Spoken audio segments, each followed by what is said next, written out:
come along with me as I make some bath salts, and I am making bath salts for my personal use, but I wanted to take this opportunity to show you how we actually formulate the bath salts. So, we all know that bath salts aid in muscle relaxation as well as the minerals that you can absorb from the bath salts, and it can help with any skin irritation such as psoriasis. So we're going to go ahead and get started.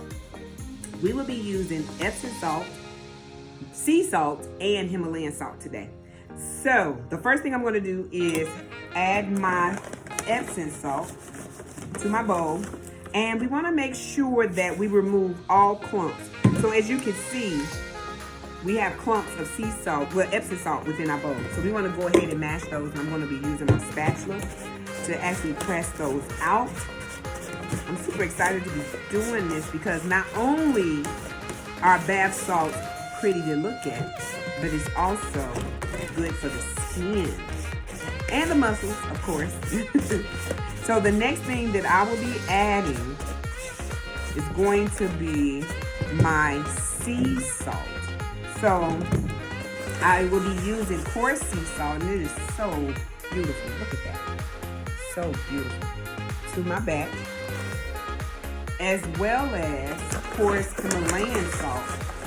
So first off, the look of this Himalayan salt and to the different shades of the pink is so beautiful. So I'm going to go ahead and mix those together. So I have all three in my bowl. I'm going to mix all three together. So now what I will be adding to my bath salts, and I know that in some of the orders we package them separately, but it's all based on, you know, what the customer likes. To prevent the petals from going down in the drain, some customers would prefer that it's separate. So you can, you know, add it a little bit later if you want to. Cornflowers, I have roses, I have lavender, and I have calendula. All are beneficial, okay? And then you can absorb the nutrients from these botanicals within your water. So I'm going to add them to my bath salts. And I will be scenting my bath salts with lavender. And look at that, already. It's already gorgeous. Already gorgeous, okay? Already. So I'm gonna go ahead and mix those. And now I am going to add my lavender essential oil. So you don't want to add too much because you don't want it to be too strong and cause sensitivity to the skin. So I will be counting my drops.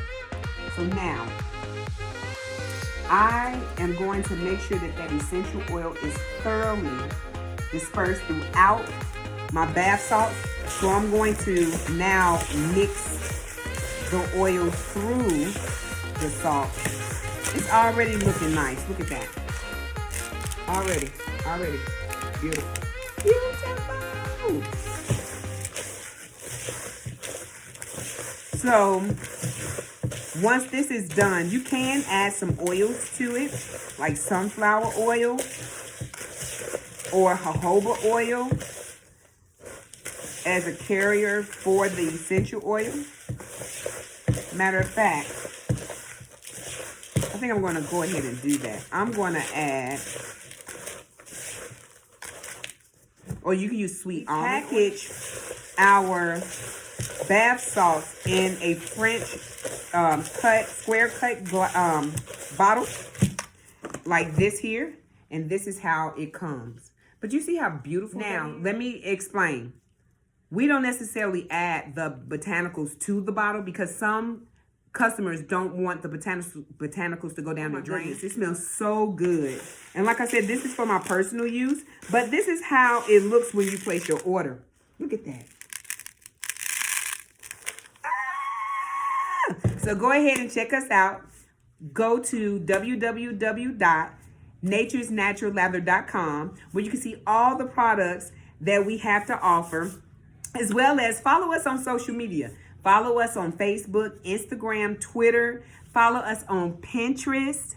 Yes, we're there too. Until next time, ciao.